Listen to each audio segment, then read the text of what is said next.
Hi guys, welcome back to our channel. In today's video, I'm going to show you how to fix we cannot send a text message to this number on Twitter. But before that, if you are new, please hit the like and subscribe button and hit the notification bell so you can be notified if we post another video. So without further ado, let's get started.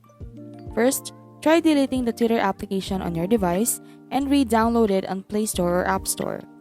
The second step for this problem is to try removing your number from your Twitter account.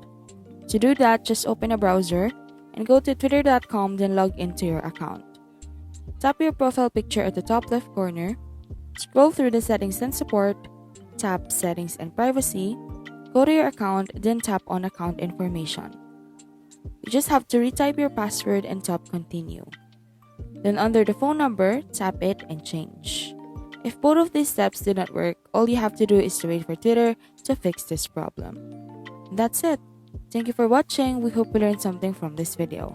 Don't forget to like and subscribe and hit the notification bell if you want to see more of this.